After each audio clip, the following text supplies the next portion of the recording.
el cierre de esa materia. Y hoy vamos a cerrar el ciclo de apocrifismo e historia bíblica o en la historia de la Biblia. Amén. Y ahora sí tenemos las diapositivas, hijo.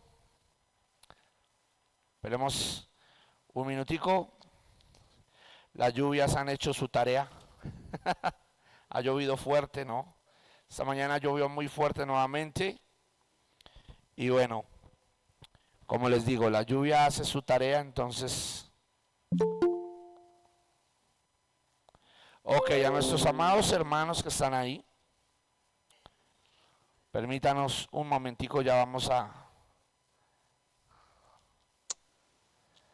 cargar. ¿Se quedó pensando? Es afuera.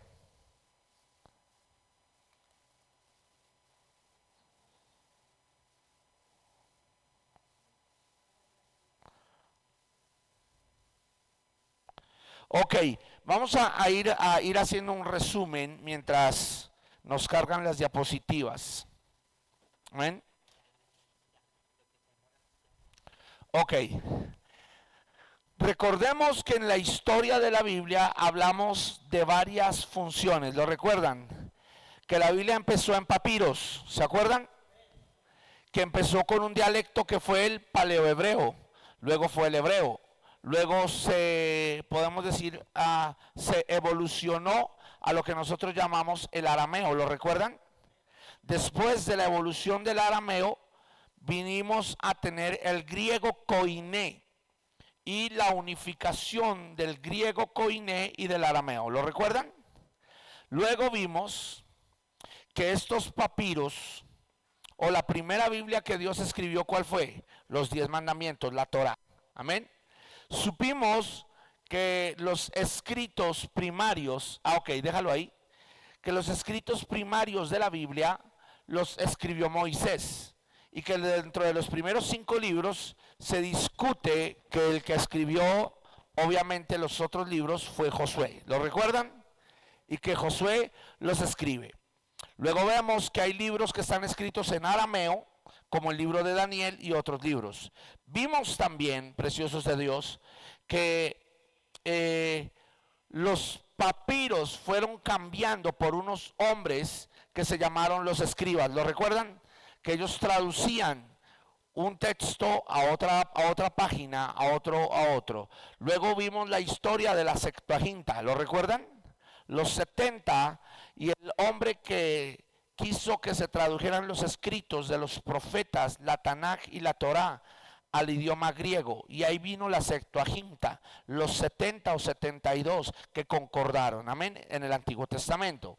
Luego tenemos los 70 años, los 450 años de silencio de Malaquías hasta Jesús, ¿lo recuerdan? Luego viene el Nuevo Testamento, que es escrito en griego y en hebreo, amén. Y luego vimos la evolución de lo que fue la Vulgata latina, ¿lo recuerdan? Los masoretas, ¿lo recuerdan? Y todos los escritores bíblicos hasta llegar a lo que nosotros conocemos como la Vulgata latina, la Biblia en latín. Amén. Ahora vamos a tocar algo bien profundo que se llama el Textus Receptus. ¿Qué es el Textus Receptus? Bueno, la palabra Textus Receptus en el latín significa texto recibido. Es el nombre por el cual se conoce el texto griego del Nuevo Testamento, editado por Erasmo de Rotterdam.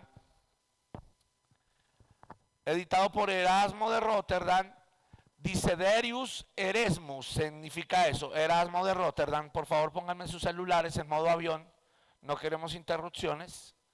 E impreso por primera vez en 1516 y luego corregido aproximadamente en el siglo X, y son la base de muchas traducciones clásicas de la Biblia, como la Biblia del Oso en español, como diferentes traducciones en otros idiomas, versiones anteriores a 1881. Buenaventura y Abraham el Servir introdujeron el término Textus Receptus como parte del prefacio a su edición del texto en 1633. no debe confundirse con el texto masorético del Antiguo Testamento en hebreo. ¿Se acuerdan que quedamos hasta los masoretas? ¿Lo recuerdan que quedamos en la clase pasada ahí? ¿Quiénes eran los masoretas? No, no, no, no. No, si usted me queda mirándome así, estamos graves. Acuérdense que los masoretas eran un grupo de judíos que después del año 70, cuando vino la invasión de Roma, ellos dijeron hay que seguir traduciendo para que no se pierda la Biblia del Antiguo Testamento. Y la siguieron traduciendo y la tradujeron a los idiomas más contundentes de aquella época. De ahí se evoluciona y viene una traducción al ¿qué? Al siriaco, que se llamó, ¿cómo se llamó? La Peshita, ¿lo recuerdan? Después evoluciona esa Peshita en el latín y se convierte en la Vulgata latina. ¿Lo recuerdan? Y esa Vulgata latina en latín es parte del Antiguo Testamento. Pero habían unos textos del Nuevo Testamento, las cartas paulinas, Mateo, Marcos, Lucas, Juan, las cartas de Pablo, el Apocalipsis de Juan, que empezaron también a ser traducidos en sus idiomas originales. ¿Cuál es el idioma original del Nuevo Testamento? ¿O cuántos idiomas tiene el Nuevo Testamento? Preciosos de Dios, si no sabemos ni siquiera en qué está escrito el Nuevo Testamento, entonces ¿cómo lo estamos predicando? Preciosos de Dios. El Nuevo Testamento está escrito en griego. Está en griego y en hebreo y hasta en arameo. ¿Sabía usted que el libro de Mateo que usted tiene, originalmente la primera carta de Mateo, de los evangelios de Mateo, están escritos en hebreo y en arameo? El libro de Mateo no está escrito en griego, se traduce en griego, pero la carta original estaba en hebreo, en arameo. O sea que el único libro de los 4 evangelios que está escrito en hebreo y en arameo es Mateo. Del resto, los otros 3 evangelios y la mayoría de cartas están escritas en griego. ¿Y cuál era ese idioma? ¿Lo recuerdan? Yo les dije que había un griego romance, ¿sí o no? Como está escrito los libros de Homero, la Odisea, están escritas en griego romance. Pero que había otro griego, un griego que hablaba toda la gente. ¿Cómo se llamaba ese griego? El griego koiné. Por favor, anótenlo. El griego koiné, o sea que era como el idioma más fácil de aquella época. Entonces, la unificación de esos textos más otros textos del Nuevo Testamento se llamaron Textus Receptus. ¿Cómo se llamaron? Textus Receptus significa texto recibido. Son los textos o las cartas, los 4 evangelios que se recibieron en su idioma original para hacer un canon, el canon del Nuevo Testamento. Y en esto tienen razón los católicos. ¿Quién escoge el texto con hombres muy eruditos del griego y del arameo? Fue un hombre llamado San Dámaso o Dámaso I, quien escoge el canon, que lo que usted y yo hoy conocemos como el canon sagrado del Nuevo Testamento. Dámaso I o San Dámaso, como lo llaman los católicos, que era un papa, es el que escoge el canon de la Biblia que usted y yo hoy en día tenemos. Y a cada quien hay que darle lo que merece. Nosotros decimos los católicos, no. Porque escúcheme y présteme mucha atención. Sí o sí, la iglesia católico romana tuvo influencia en la historia de la misma Biblia. Y déjeme decirle algo, cuando usted debate con un católico, ellos le van a decir, pero ¿ustedes qué dicen? ¿Ustedes qué estudian? Si quienes escogieron el canon de la Biblia que ustedes mismos estudian fuimos nosotros, a través de San Dámaso. Pero ahí entra algo, dígale al que tiene a su lado, debe entrar una defensa. Y es que usted les puede decir, ojo, porque antes de que San Dámaso primero escogiera el canon, ya existían las cartas y estaban rodeándose por todo el mundo. ¿Sabía eso? Lo que hizo Dámaso fue coger esta carta, coger esta y hacer ¿qué? Un estudio de comparación a lo más creíble posible y anexarlas. Sin embargo, escúchenme, amados alumnos, porque esto es muy importante, hubieron denuncias o hubieron, podemos decirlo así, protestas en aquella época, porque hubieron libros o cartas de los apóstoles que no se incluyeron en este canon, que habían podido ser muy valiosas, como la Didache. Escriba Didache. Cartas de recomendación de los 12 apóstoles o de los apóstoles sobre cómo manejar la iglesia. La Didache. Didache.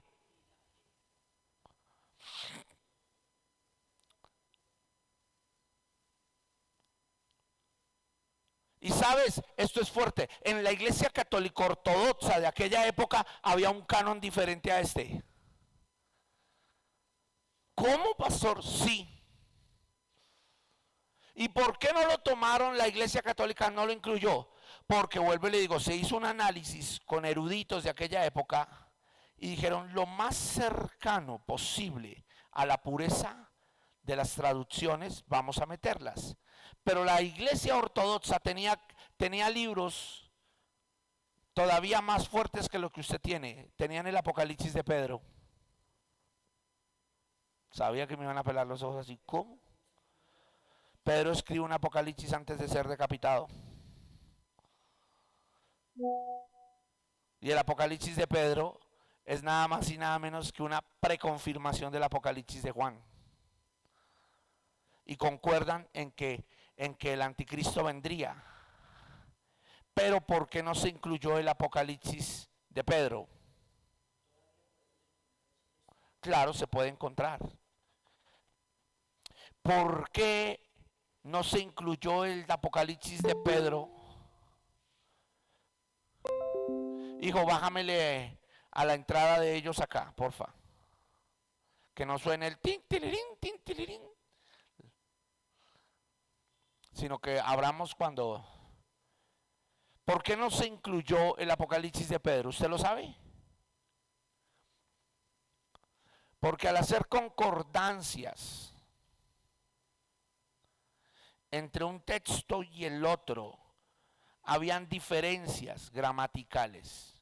Entonces se acusó a que la carta de Pedro no fue escrita por Pedro directamente, o que realmente tuvo adulteraciones en su traducción. Entonces dijeron, no se incluye la carta de Pedro. ¿Por qué no se incluyó la Didache, la carta de recomendaciones para la iglesia? ¿Por qué no se incluyó? Porque en aquella época la iglesia ortodoxa y la iglesia católica vivían en rivalidad, ya que los católicos ortodoxos no consideraban al Papa como la máxima autoridad de la iglesia. Ellos consideraban que la revelación que Pedro tuvo acerca de las llaves del cielo era la revelación que usted y yo tenemos hoy en día, que él fue el que recibió la anunciación de ser el primer predicador. No que él iba a ser la cabeza de la iglesia, porque usted y yo creemos que la cabeza de la iglesia es Cristo. Amén. No una sucesión apostólica. Hubieron otras cartas. Está la carta de Esmirniotas. Escriba, Esmirniotas, que la escribe un discípulo del apóstol Juan, que es al que le sale por primera vez la palabra católicos. Esta palabra católicos significa universal. Y él escribe la palabra católicos en la carta a Esmirniotas, o a los de la iglesia de Esmirna, porque habían unos judaizantes que querían judaizar la iglesia de Esmirna y traer nuevamente la ley de Moisés y judaizar la iglesia de Esmirna. ¿Quién saca este contexto o esta palabra católicos, que significa universal, la saca haciendo una exégesis de Efesios 1 y Efesios 2? Fue Ignacio de Antioquía. De Ignacio de Antioquía proviene el término católicos. Entonces, cuando un católico le dice a ustedes que la iglesia nace en Roma, la iglesia católica no nace en Roma, la iglesia católica nace en Antioquía. ¿Con quién? Con Ignacio de Antioquía, quien escribiéndole a una iglesia, no la de Roma, sino la de Esmirna, una carta llamada a los esmirniotas para defender, usa las cartas de Pablo, y ese texto no se incluye en el canon porque no se consideró a Ignacio de Antioquía como un apóstol, sino como un padre de la iglesia, un sucesor después de Juan, el último discípulo del Señor. Entonces, hubieron muchos textos que no se incluyeron en nuestras Biblias, ni en la Biblia de la Palabra de Dios para siempre, ni en la del oso, ni en la de... Y pastor, es que la iglesia católica romana manipuló y los dejó por fuera. No, sencillamente se hizo una profundización literaria de que cada texto, tanto del Antiguo como del Nuevo, concordara en una sincronía sobre expresión, escritura y revelación. ¿Estamos aquí? Ahora, ¿esto qué significa? ¿Que estos libros que quedaron afuera son apócrifos? No. Son otros deuterocanónicos del Nuevo Testamento. ¿Qué significa deuterocanónicos? Ok, gracias hermano. Gracias por soplarle a los alumnos. Dios mío, estos maestros, Dios.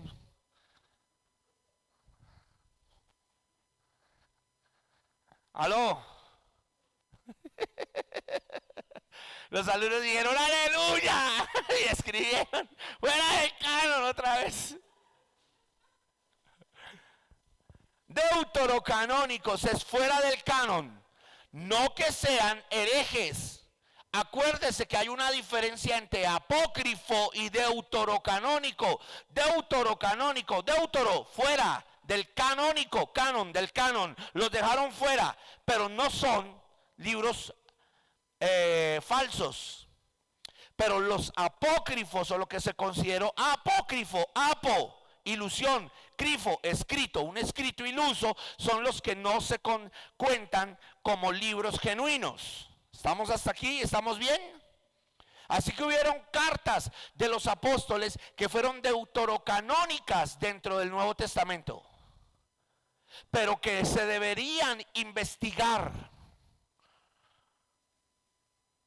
Por ejemplo, les voy a enviar en el grupo, sí o sí, terminando la clase, apenas la termine, les voy a enviar el enunciados de la Didache. La Didache, la carta de recomendación de los 12 para cómo manejar una iglesia. No está en nuestra Biblia, es extrabíblico. ¿Por qué no la metieron? Recuerde que no la metieron porque la Didache pertenecía a la iglesia ortodoxa. Y la iglesia católica, como estaban en pelea con ellos porque los ortodoxos no reconocían al Papa como su cabeza, entonces no metieron el canon. Pero la Didache enseña cómo se debe comportar en la iglesia. De hecho, sonría, la Didache sí explicaba el bautizo en el nombre del Padre, del Hijo y del Espíritu Santo. Y es un libro igual de antiguo que los 4 evangelios.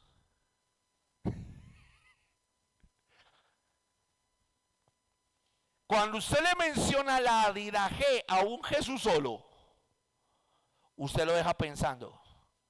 Porque le dice, en el texto original no aparece en Mateo 28, y vayan y bauticen en el nombre del Padre, del Hijo y del Espíritu Santo. Y tienen razón, en el original no aparece.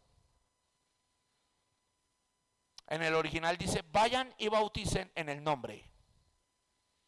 Y entonces, pastor, si ve, entonces los unitarios tienen razón porque la Iglesia Católica nos metió ese texto. No, los unitarios no tienen razón. ¿Por qué? Porque usted le dice a un unitario, bueno, no aparece, bauticen en el nombre del Padre, del Hijo y del Espíritu Santo. Ellos le van a decir, en el original no aparece. El católico dice que sí aparece porque hay un texto que se llama, aparte del Textus Receptus, el texto sinóptico o el Textus Synopsis, que aparece. Pero le digo, en el original más antiguo, ellos dicen que no aparece. Tienen razón. Padre, Hijo y Espíritu Santo no aparecen en ese texto, pero sí aparece el modelo primario. ¿Usted sabe cómo derriba usted la herejía de un unitario? Con el modelo primario. ¿Alguno de ustedes sabe cuál es el modelo primario? ¿No? Bueno, se lo explico para seguir avanzando. Modelo primario. Dígale al que tiene a su lado. ¿Usted cree que Jesús es Dios? Ahora respóndanme ustedes. Los alumnos de allá, ¿ustedes creen que Jesús es Dios? Pero ese sí está como dudoso con eso. No me asuste. Sí, pastor, sí es Dios. Ok. Ahora les pregunto a los de acá, ¿usted cree que Jesús es Dios? Bueno, ¿usted cree que Jesús era Dios en el vientre de María?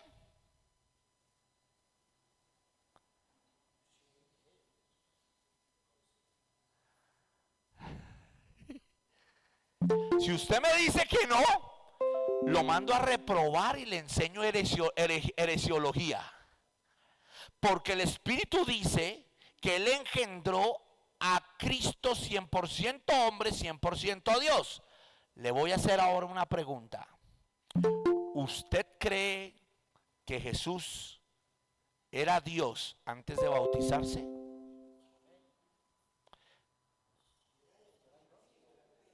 Sí, amén, sí era. Nuestra Biblia dice que Él era antes de todas las cosas y por Él subsisten todas las cosas. O sea que Él era Dios antes de bautizarse. ¿Qué necesidad de bautizarse?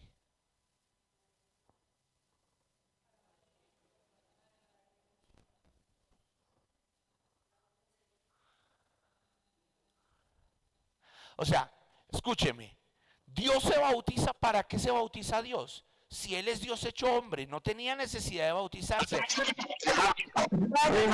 ejemplo, porque le dice a Juan, me es necesario.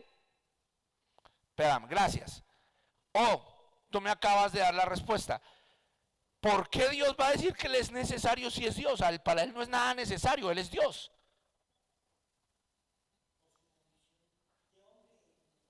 Pero si es su condición de hombre, por favor, ciérrenme los micrófonos que están atropellándome mucho.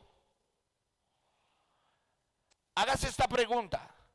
Si Él es 100% hombre, 100% Dios, o sea que entonces su condición de hombre lo limitó. No. Eso se llama, anótelo, ser un ser teoantrópico. La palabra teoantrópico significa 100% hombre, 100% Dios. Y de ahí viene algo en la cristología, que es otra materia que vamos a ver, que se llama unión hipostática.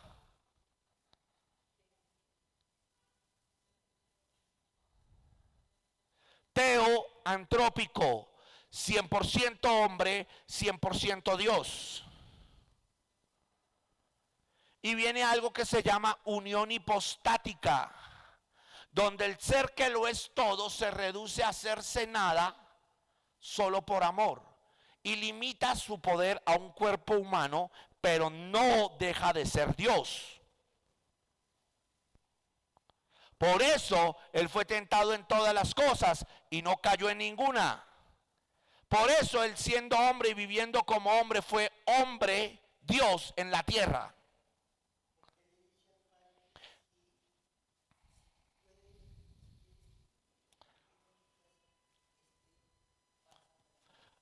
Por lo mismo, porque Él en su supremo llamamiento se autosujetó a obedecer su deidad como no teniendo nada a que aferrarse, Filipenses 2, se despojó de toda su grandeza de Dios y se hizo siervo por amor a los hombres.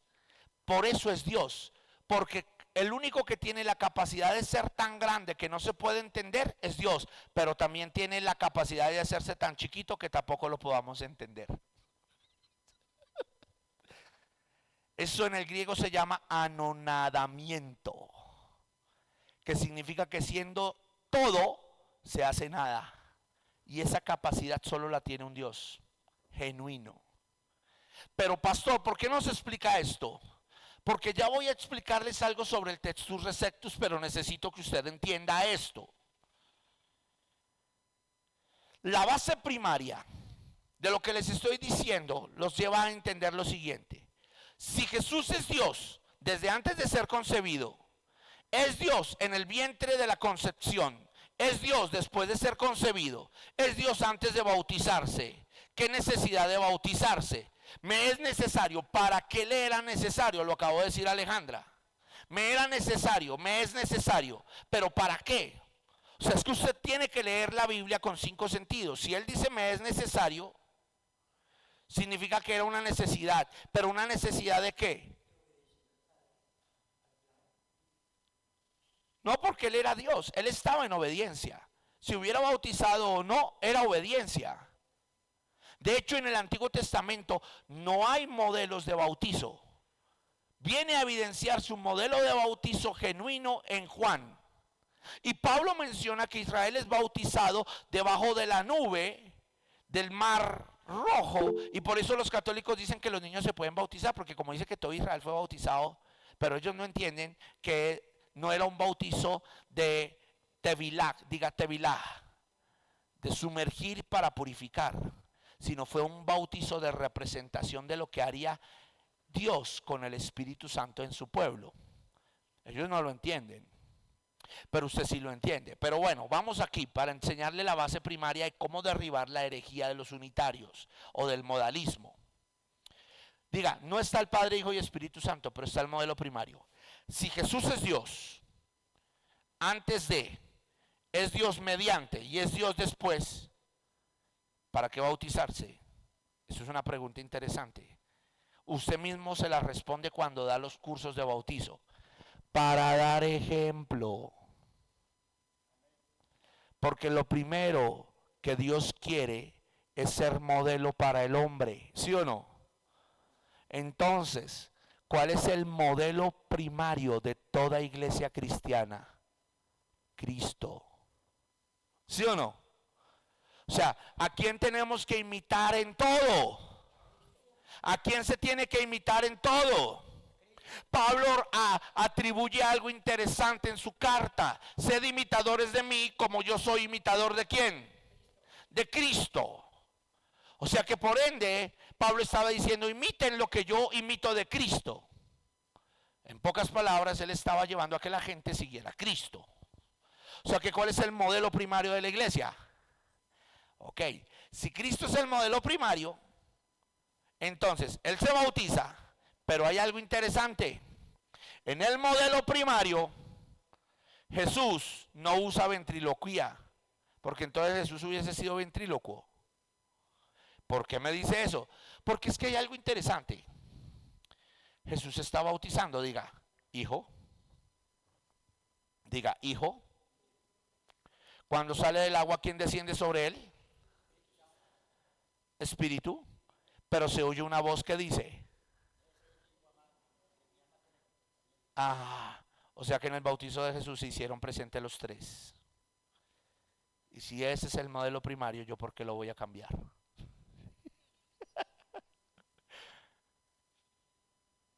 Cuando usted le dice eso a un unitarista, usted le va a decir, bueno, explíqueme. Si no se bautiza en el nombre del Padre, del Hijo y del Espíritu Santo, listo. Que porque el modelo de los apóstoles, bueno, listo. Pero el modelo primario de toda iglesia, incluyendo a los apóstoles, fue Jesús. Entonces explíqueme, ¿qué hace el Espíritu y qué hace el Padre en el bautizo del propio Hijo? Le aseguro que no le va a poder responder.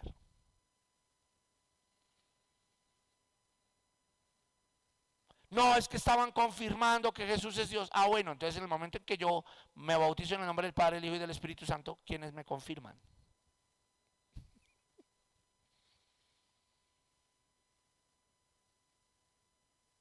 Si tomaron forma y si Jesús era el mismo Padre y era el mismo Espíritu Santo en forma, entonces ¿qué hace el Espíritu fuera y el Padre fuera si habían tomado forma? Los textos no mienten. Y el problema es sacar un texto fuera de su contexto. Y en el contexto primario se muestra la triunidad de Dios manifestada en el bautizo de Jesús. Y si el bautizo de Jesús fue el modelo primario, ¿a quién debo seguir como modelo primario? Ah, bueno, ahí tiene su respuesta. Interesante, ¿no? Que vemos dentro de la misma historia de la Biblia hasta modelos de cómo defendernos de herejías. Ahora, a Jesús le fue necesario bautizarse porque él quería dar el ejemplo de que todo hombre, al dar el paso de obediencia, recibe poder del Espíritu y es confirmado como hijo. Él siendo Dios mostró la evidencia. Por eso se dice que el que no se bautiza no cree, porque el bautizo es una muestra de creer que el Hijo fue el modelo, que el Espíritu te confirma y que el Padre te acepta como hijo.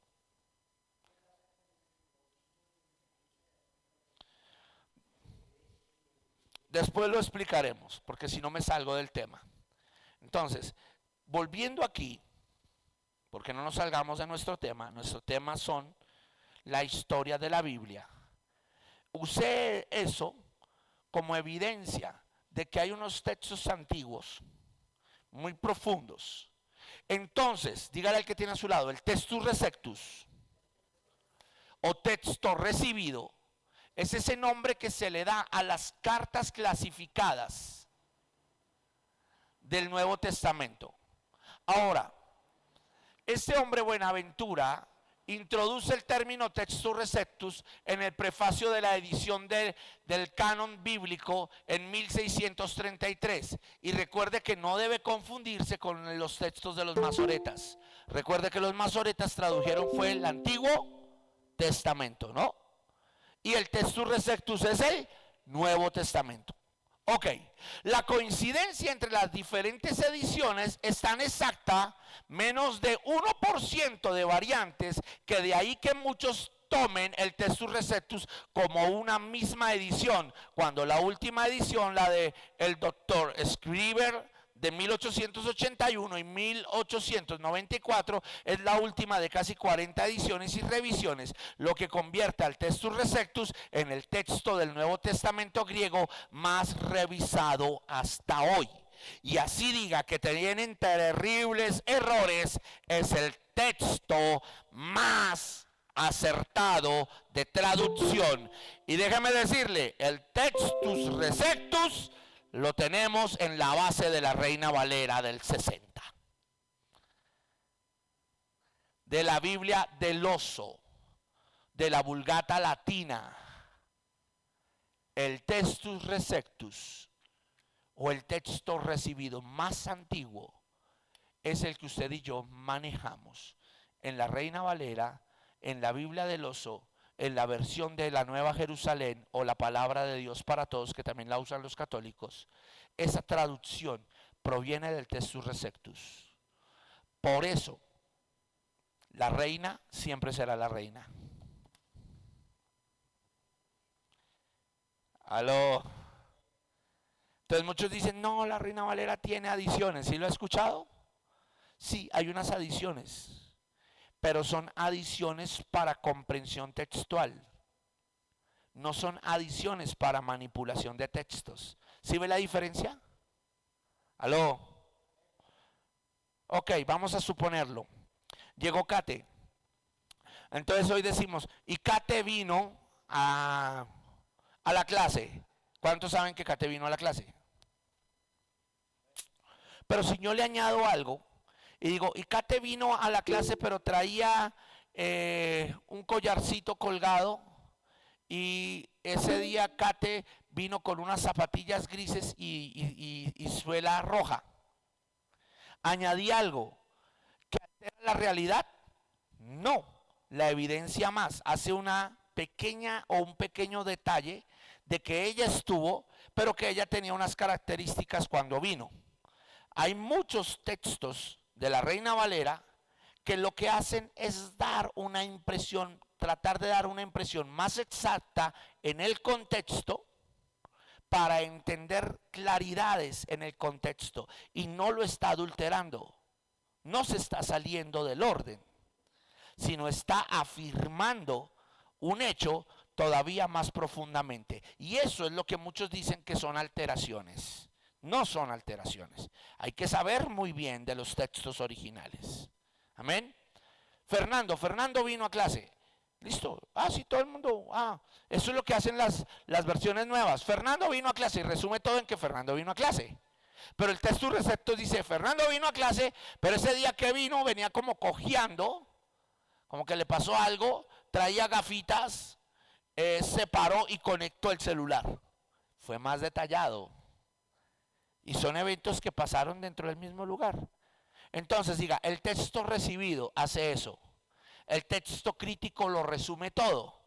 Entonces por eso usted a veces va a versiones de la Biblia como la Nueva Versión Internacional, la traducción viviente, y hay muchos que dicen esas versiones son herejes. No son herejes, son críticas. Diga, hay una diferencia entre un texto recibido y un texto crítico. El texto crítico resume, es contundente. El texto recibido supervisa más o recalca más en la historia. Entonces por eso en la Biblia, en la Nueva Versión Internacional, sencillamente reducen todo a decir: y vino Kate a clase, punto. Versículo 15, versículo 16, no aparece nada. Y uno, los borraron de la Biblia. No, los redujeron a un solo versículo. Pero en su Reina Valera entonces sí dice: y Kate vino a clase y se sentó al lado de su papá y estuvo recibiendo, y se sentó y cruzó la pierna y traía una maleta blanca, y en la maleta blanca estaba analizando. Al lado de ella estaba su papá con una chaqueta negra, con una camisa con una camisa como vino tinto. Adelante había una hermana que empezó a reírse. El pastor Ovidio se estaba rascando con un esfero. El hermano cruzó sus manos, nunca escribió, y el maestro se dio cuenta. Entonces, ¿qué hizo el textus recibido? El textus receptus indagó más en el evento. Pero sencillo, el texto crítico dice: y todos estaban en clase a las 9:30 de la mañana. Resumió todo en una sola frase. ¿Me hago entender? Entonces, no diga que versiones como la NTV o otras son herejes porque no aparezcan versículos. Sencillamente dése cuenta que en un versículo anterior o en un versículo posterior resumirán lo que usted no ve en esos versículos. ¿Estamos entendiendo? Interesante. La coincidencia, ¿no? Entonces avancemos a la otra diapositiva. Entonces, ¿qué es el textus receptus? El texto de traducción griega del Nuevo Testamento con más profundizaciones y con más, no añadiduras, pero con más detalles de una relación acerca de los momentos cruciales del Nuevo Testamento. Amén. Ahora, esta frase no se empezó a usar hasta 1633. ¿Cuál frase? Textus receptus. Pero fue dada mediante la época de la Reforma, usando la traducción de los textos que usó Erasmo de Rotterdam para transcribir el Nuevo Testamento. O sea, uno de los transcriptores del Nuevo Testamento, ¿quién fue? Erasmo de Rotterdam. Erasmo de Rotterdam transcribe el Nuevo Testamento en 1516 y Erasmo lo tradujo en el siglo XVI. Erasmo. Ahora, explicación del textus y de Erasmo. Les voy a explicar esto.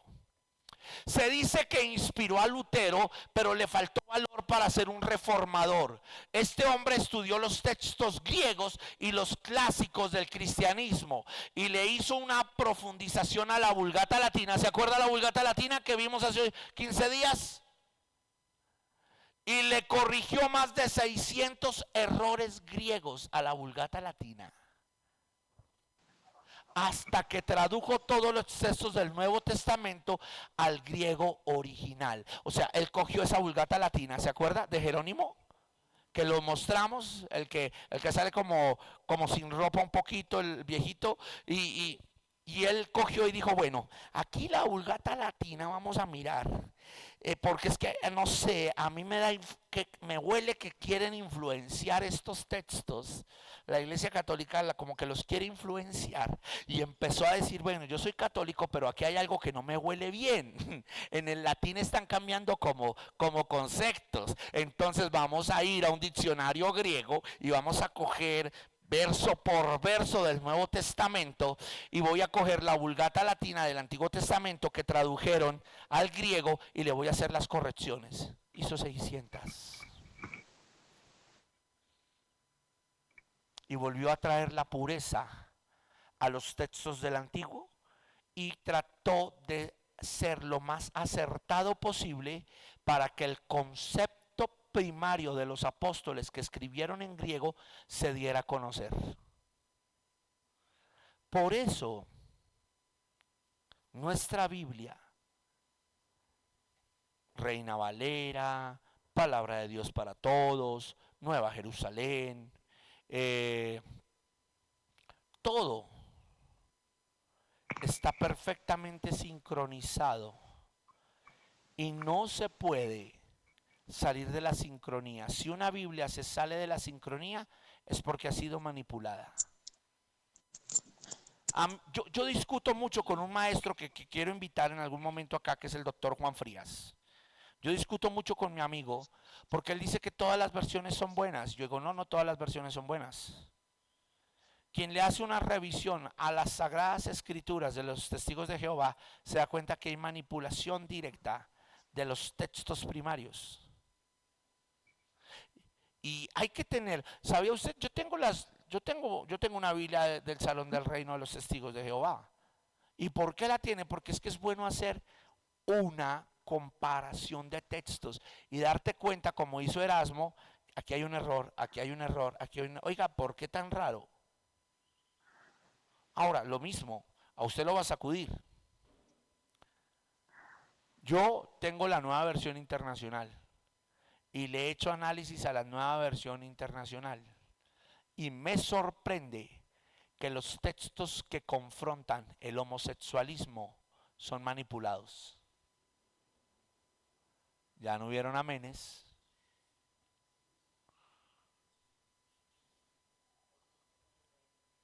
Espéreme, ¿cómo, pastor? Sí. Y como le digo, como etimólogo, como exégeta, yo no me trago el cuento. Y yo digo, ¿qué está pasando con las Sociedades Bíblicas Unidas Mundiales? Y yo pertenezco a las Sociedades Bíblicas Unidas Mundiales. Y yo digo, estoy esperando a terminar un magíster para que me llamen a traducción. Y el día que me llamen a traducción, papá, yo creo que nos vamos a sacar los pelitos por ahí, dicen por ahí, nos vamos a arrancar las canas. Porque yo no le como a los cuentos de que se traduzca un texto y se manipule su contexto. Y eso está pasando.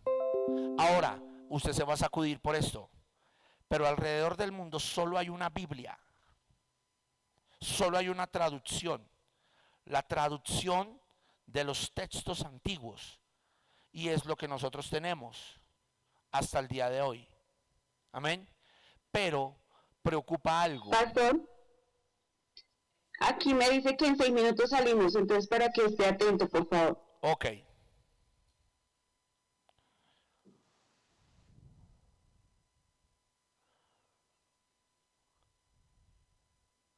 Ok, si quieren salgan, salgan ya y vuelven a ingresar, ¿cierto? Salgan todos y vuelven a ingresar. Por favor, no me dejes de grabar, ¿no? Ok, esperemos y vuelven a ingresar. Interesante, ¿no? Recuerden que tuvimos una caída en nuestra página de Meet, entonces hoy nos tocó así. Amén.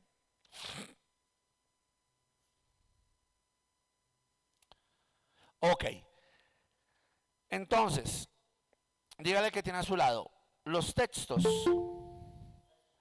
tienen que ser celosamente cuidados.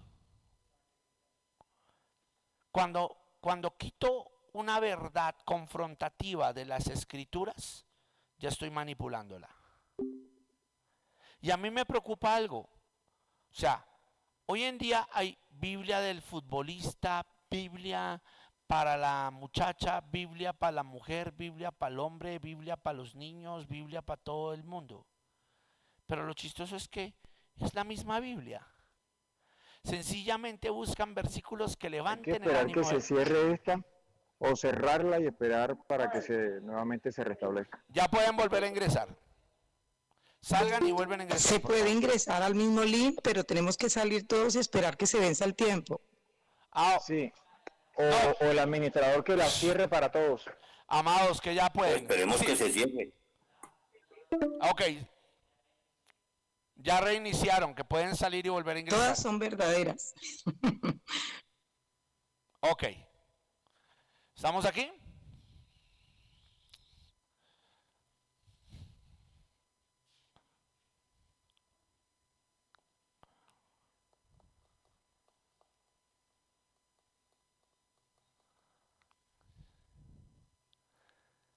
Ok, esto se va a poner interesante.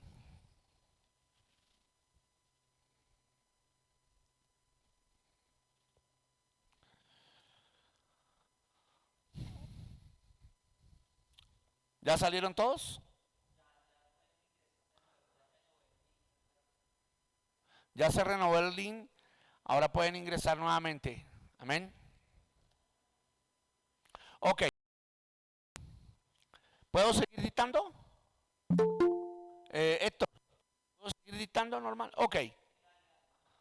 Ok. Entonces, dígale que tiene a su lado. Se necesita mucha claridad. Y el que haya una Biblia para futbolistas, una Biblia para mujeres empoderadas, bueno, lo que quiera, no le quita la originalidad de que es la misma Biblia. Lo que se hace es que sencillamente se buscan promesas para la mujer en la misma Biblia. Promesas para los futbolistas, bueno, yo no sé dónde sacan promesas para los futbolistas, pero bueno. Usted sabe que en los últimos tiempos se ve de todo, ¿no? De hecho, ya está Biblia para gays. Preocupante esto. Y sacan y hasta dan promesas. Dios es amor. David y Jonatán.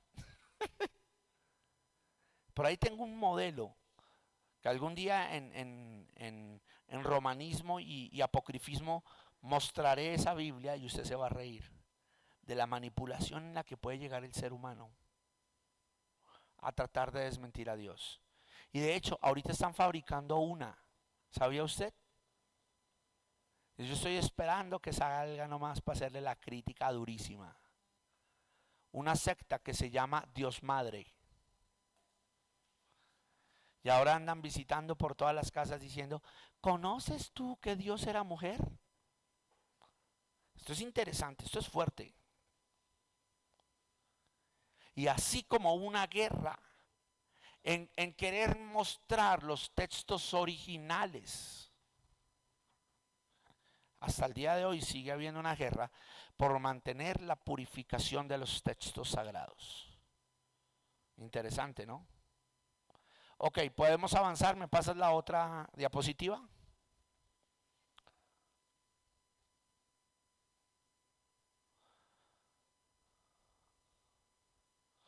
Ok, Biblias inspiradas por medio del Textus Receptus. Biblias que usted debe buscar y tener en su biblioteca, buscar y tener en su vida cristiana, que son edificantes, que son buenas, son antiguas y son muy excelentes. La Biblia del Oso por Casiodoro de Reina y Cipriano de Valera. La Biblia del Oso. Si usted quiere saber sobre la historia de Cipriano y Casiodoro, no se pierda en julio, aquí. Traiga a sus líderes. Estará el pastor Manuel Vadillo de la Sociedad Bíblica Colombiana dando ese seminario y hablando de la historia de Cipriano y de Casiodoro. Impresionante. Hasta el pobre Cipriano tuvo que aguantar que le levantaran la calumnia de que era homosexual. Lo persiguieron más de 40 años para matarlo. Pero él logró traducir de los escritos de Jerónimo y de Lutero la Biblia que usted y yo conocemos hoy como la Reina Valera del 60. Aunque obviamente la 509 empezó, ¿no? De ahí que esa Biblia Reina Valera del 60, el primer modelo se llamó la Biblia del oso. ¿Cómo se llamó? Luego evolucionó y se llamó la Biblia del cántaro. Y luego, con los estudios que hicieron los grandes exégetas, concluyeron que era una de las versiones más puras que fueron hechas al español. Por eso, para mí, la reina es la reina. Y es la más vendida en el mundo hasta el día de hoy. ¿Ha evolucionado? Sí. ¿Al texto crítico? Claro, ha evolucionado al texto crítico. Pero para mí la reina es la reina. Y obvio, yo miro y obviamente que tengo que en mi Biblia mirar si hay una añadidura que de pronto alguien pueda coger y atacarlo. Entonces uso un diccionario y digo, bueno, esta parte está ayudándome a verificar un contexto. O de pronto esta palabra no va, pero no significa que la traducción no trató de ser limpia. ¿Me estoy haciendo entender? ¿Está aquí conmigo? Entonces, note esto. Otra Biblia impresionante, la Biblia de Lutero. ¿Sabía usted que la Biblia de Lutero se puede conseguir? Si alguno de ustedes quiere una Biblia de Lutero, vale 250, casi 300,000 pesos. ¿Y sabe desde dónde las importamos? Desde Alemania. Y hay una traducción de la Biblia de Lutero que habla la frase en alemán y la frase en español. Y usted puede seguirla. Y son las traducciones que Lutero hizo, más apegadas al Textus Receptus. Por eso, perdóneme, usted se va a reír, pero el catolicismo romano de esta época odia a Martín Lutero. Lo tratan de hereje, lo tratan de lo peor. Pero la pregunta es, ¿por qué lo hieren tanto? ¿Por qué lo lastiman tanto? ¿Qué hizo Lutero para que lo odiaran tanto? ¿Luego no era un monje católico? ¿Luego no estaba con ellos? Ah, que se dejó llevar del diablo y fue un hereje y dividió a la iglesia católica. Pero bueno, espérame, yo no divido porque sí. Que le entró un demonio. Bueno, ¿cuál fue el demonio? Si según tengo entendido, el demonio que tuvo Lutero fue querer hacer traducciones y que haciendo traducciones se dio cuenta que habían cosas que no estaban bien y los confrontó y ya. Lo incomodó. Acuérdate que le hicieron juicio, ¿no? Iban a hacer con él lo mismo que hicieron con Juan Hus. Lo iban a quemar en una hoguera. Que por hereje. Pero lo chistoso es que usted compara, esto lo va a confrontar, usted compara su Reina Valera del 60 con una traducción de las Biblias Paulinas como la Dios habla hoy o la de la Jerusalén y concuerdan. Entonces, ¿en qué estaba adulterando Lutero?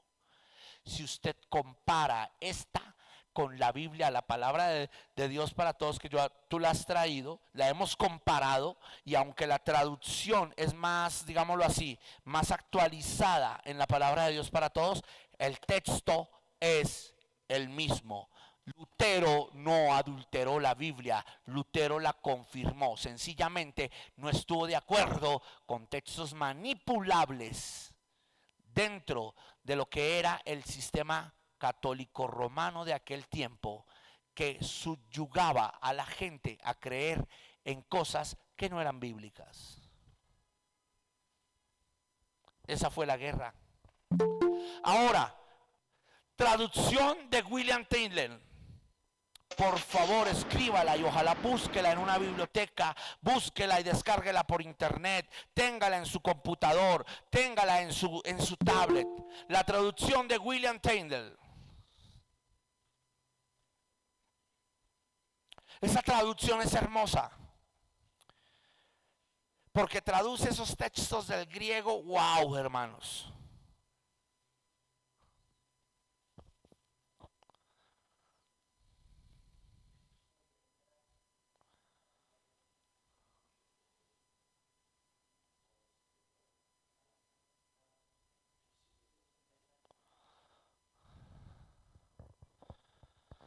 Amén. A los alumnos, ¿me están escuchando? Si están conectaditos, acuérdense que la lluvia se hizo estragos. Oye, Pastor, una pregunta. ok. No sé que se dice que una de las confrontaciones que tuvo Lutero con la Iglesia Católica era que en esa época estaban vendiendo la salvación como que era como un documento. No te estoy entendiendo bien. Se escucha entrecortado. Hábleme nuevamente y pausadamente. Aló. Déjame desconectar el Bluetooth. ¿Aló? Ahora sí te escucho.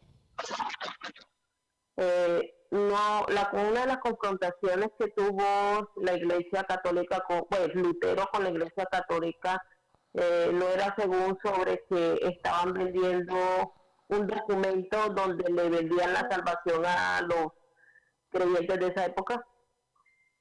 Mira, la confrontación que hizo Lutero con la Iglesia Católica, si alcancé a escucharte algo porque se te escucha muy entrecortado, se te escucha como si tu internet estuviera muy deficiente, pero te comento, la confrontación que tuvo Lutero con la Iglesia Católica se llamaron las tesis de Lutero, las cuales las clava él el 31 de octubre. Ellos dicen que el día del diablo él pegó la... No, el 31 de octubre concordó porque Martín Lutero sabía que el 1 de noviembre era el Día de los Muertos. Y la Iglesia Católica celebra el Día de los Muertos. Hasta en México lo celebran el Día de los Muertos. Y sacan a la Virgen llamada la Virgen de la Muerte. Y de ahí hay películas hasta de Disney que se llaman Coco y que todo estos espiritismos y cosas hasta para los niños. Y Martín Lutero dijo no y sacó las 500 tesis y las pegó en la puerta de la Iglesia Católica diciendo, mira, saqué un estudio detallado a la traducción de la Biblia y mira, esto me muestra la escritura, y les dejó las tesis pegadas en la catedral de Rotterdam para que las Ahora sí leyeran me escuchan. y él pudiera defenderse. No las quisieron leer, pero mucha gente se acercó a las puertas y empezó a leer punto por punto y vino lo que fue el gran despertar de la Reforma. Interesante, ¿no? Pastor, Sí, ahora sí me escucha. sí, ahora sí te escucho. Yo lo que le decía era de que una de las confrontaciones era que ellos estaban vendiendo un documento, vendiéndoles la salvación a las personas en esa época. Sí, que por eso te lo digo que ese documento fue el famoso documento de, ¿cómo es que se llamaba? Indulgencia. La indulgencia eterna de la Iglesia Católica. Ese fue uno de los documentos que fue confrontado por Lutero. Y fue uno de los agarrones que hubo. Amén. Hasta el día de hoy creo que todavía lo hacen. No venden las indulgencias. Ya no le venden la salvación al vivo, sino al muerto. Entonces, venga, lloremos por el alma de fulanito. Pague 200,000 a ver si el Señor lo saca del purgatorio. Y lo lleva a estarlo purgando. Ok, seguimos. Avánzame aquí, por favor, Ticor. Y ciérrenme, por favor, allá sus... Ok, gracias, hermana Gladys. Sigamos. El texto crítico. Ay, aquí entramos a algo fuerte. El texto crítico. Tómeme esto porque esto es bien interesante. Amén. Texto crítico.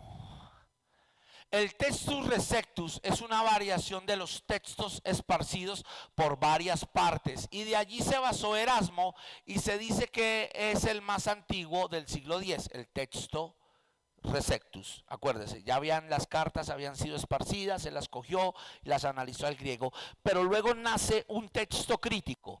Usted aquí o en su pantalla allá tiene un modelo, un papiro antiguo que está en griego. Esto se encuentra en una de las catedrales, la encontraron en una de las catedrales de aquella época. Y hicieron la comparación con el textus receptus y concordaban, pero la traducción de este texto crítico era más cortante que el textus receptus. Volvemos a lo mismo. Textus receptus. El pastor José vino a la clase con la chaqueta negra, con la camisa vino tinto, sus zapatos brillaban, él se echó una loción que olía demasiado rico. Textus receptus. Texto crítico decía, y José vino a la clase. ¿Los dos textos son verdaderos? Sí. En uno está más resumido que el otro. Esto también es conocido como signotismo. Una manera de contar una historia de manera diferente, aunque fue real. ¿Listo? Ok, avancemos, por favor. Otra diapositiva.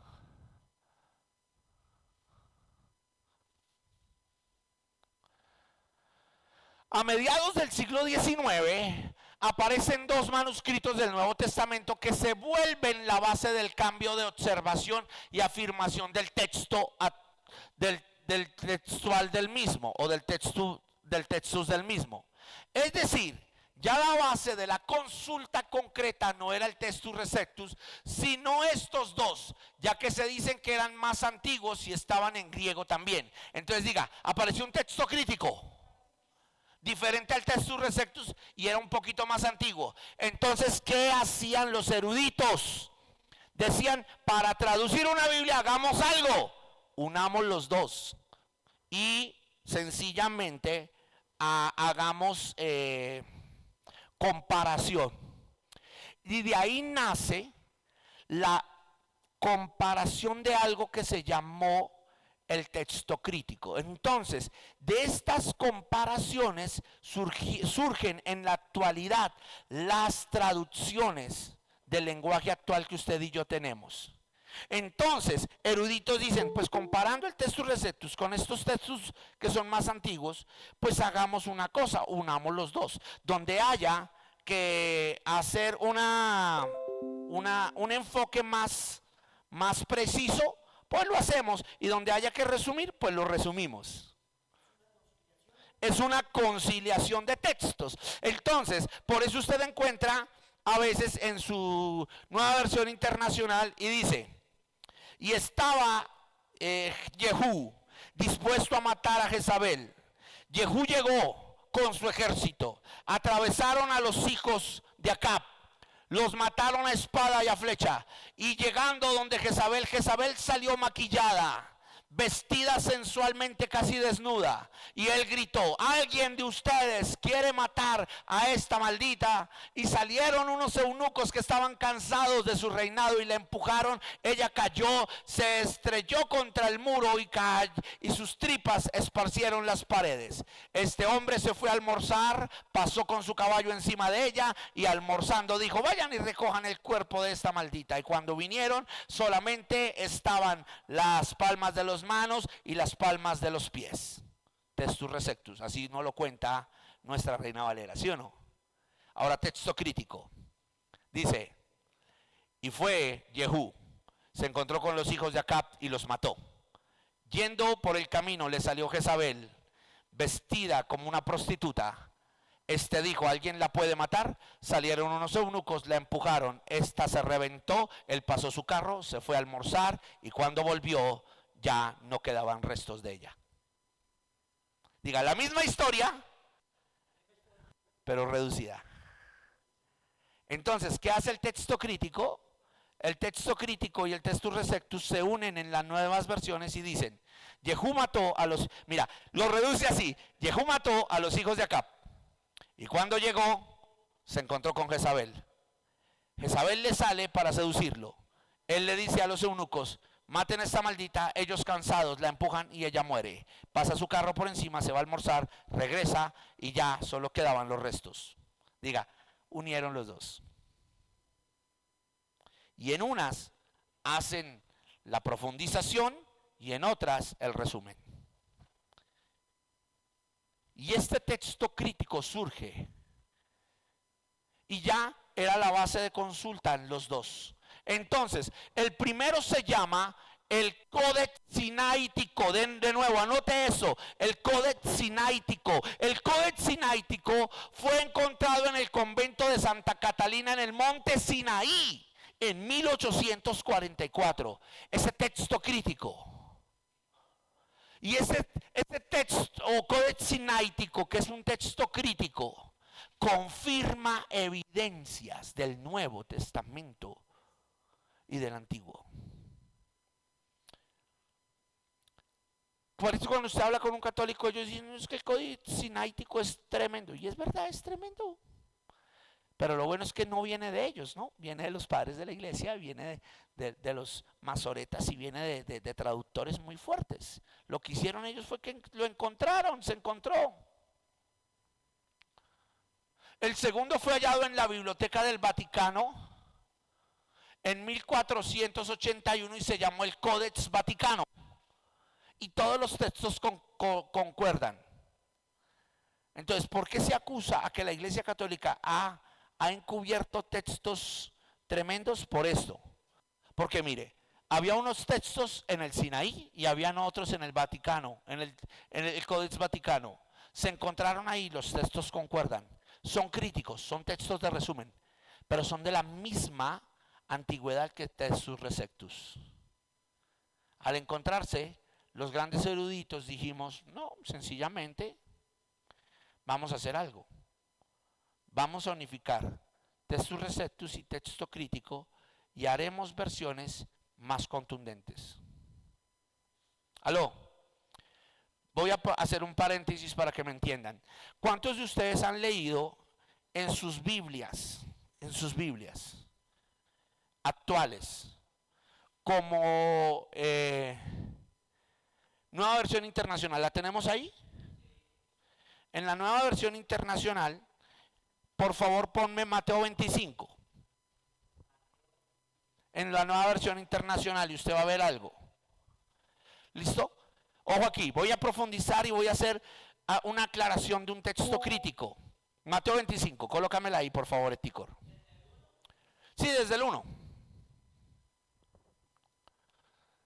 En la Nueva Versión Internacional.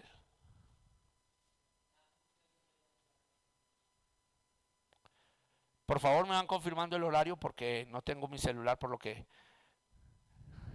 lo tiene mi hermano Eticor ahí. ¿No hay 22? Ok, gracias a Dios. Tengo 40 minutos todavía, qué bueno. Mire esto. Mire esto. El reino de los cielos será entonces como 10 ¿qué?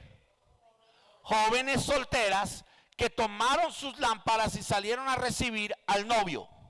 Ojo. Si usted también compara Isaías 53 y compara Isaías, creo que también 7, a virgen, ¿sí o no? Y una virgen concebirá y dará a luz un niño y lo llamaremos Emmanuel, Dios con nosotros, ¿sí o no? ¿Sí o no? Pero si usted va a esta, no va a decirle virgen, le va a decir y una joven concebirá y dará a luz un joven. Y le llamaremos Emmanuel, Dios con nosotros. Y este comerá cuajada con miel hasta que pueda ser discernido su poder y su reino. Espéreme, mira acá. El reino de los cielos será como 10 jóvenes solteras que tomaron sus lámparas y salieron a recibir al novio. Ojo aquí, mire, si usted es un cristiano religioso, ortodoxo, apegado a esa doctrina de hace unos años, usted va a acusar esta Biblia de ser hereje. Míreme aquí. ¿Por qué, pastor? Porque hay una gran diferencia en el español para una mujer virgen que una mujer joven. Una mujer joven y soltera puede ser cualquiera, pero una virgen es la que no ha tocado hombre. ¿Aló? Ahí no hace una aclaración de que las jóvenes estén guardadas. Sencillamente eran jóvenes solteras. Entonces, usted al leer, usted puede decir una joven soltera. Pero uy, esto es una herejía porque la Biblia dice que eran vírgenes. Aquí están diciendo que era cualquier jovencita. ¿Sí o no? Ahora, en Isaías dice, y una mujer, una joven, dará a luz un hijo. Y usted va a decir, eso es otra herejía, porque están atacando la virginidad de María.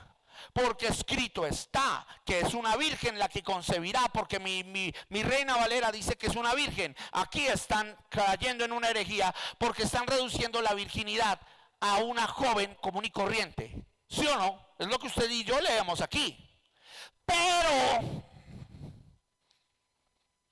no es una herejía. Es una traducción del idioma original. En el hebreo y en el griego, la palabra para virgen es joven o doncella. En el griego igual, joven o doncella. La palabra joven en el griego, la palabra joven en el hebreo se refería a una mujer de edad joven, pero también de virgen. Entonces, en el texto crítico, ellos basaron a la palabra más acertada para el original. Y la palabra más acertada es joven. Obviamente Lutero, obviamente Cipriano, obviamente Casiodoro en su época dijeron, no, pues pongamos virgen, porque era lo que tenían a la mano, el recurso que tenían a la mano. Pero con la tecnología de ahorita se mira que la palabra original más antigua es joven. Y no está atropellando la realidad de una virginidad. Lo que pasa es que en el griego y en el hebreo la palabra joven se usa también para las vírgenes.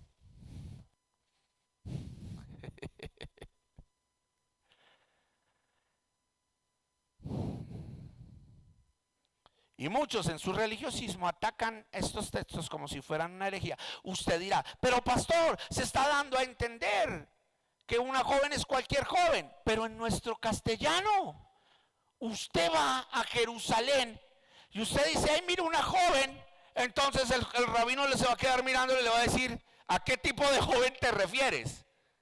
¿Virgen o de edad?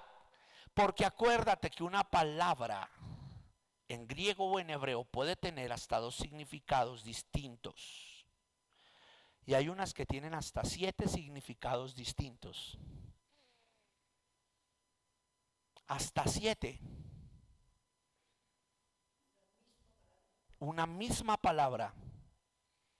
¿Sabía usted que, por ejemplo, en Israel la palabra aceite o unción, ungüento, significa 7 cosas? Para ellos significa poder del Ruá, es decir, llenura del Espíritu de Dios. Para ellos también significa reinado. Por eso ellos dicen Mashiach, que es símbolo de ungido, el ungido. Y para ellos existen 3 Mashiach. Mashiach Leví, Mashiach y Mashiach Adonai.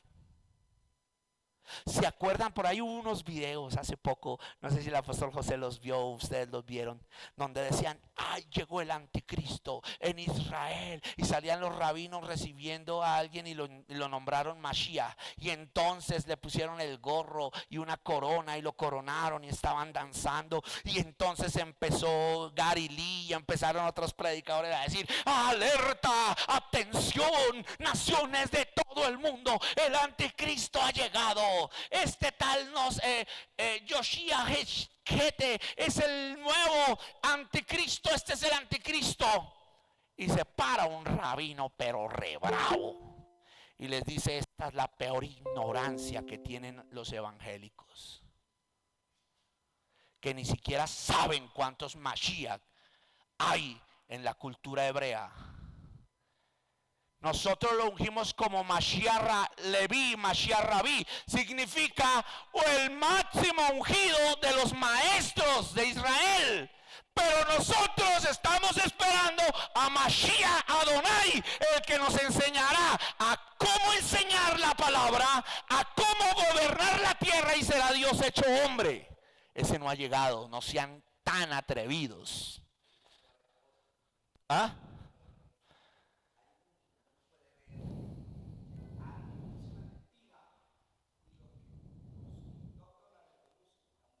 La multiplicaron.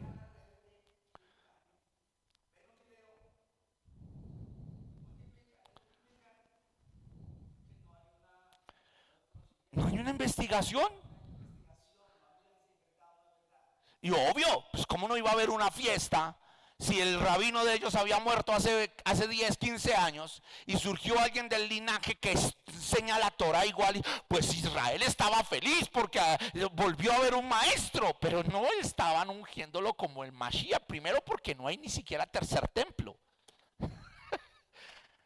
Y yo miraba y yo decía, ay sí Señor, ni modo, aguantemos el sablazo por ignorantes. ¿Aló? Y lo mismo pasó hace 8 días. Alerta, atención, noticia de última hora.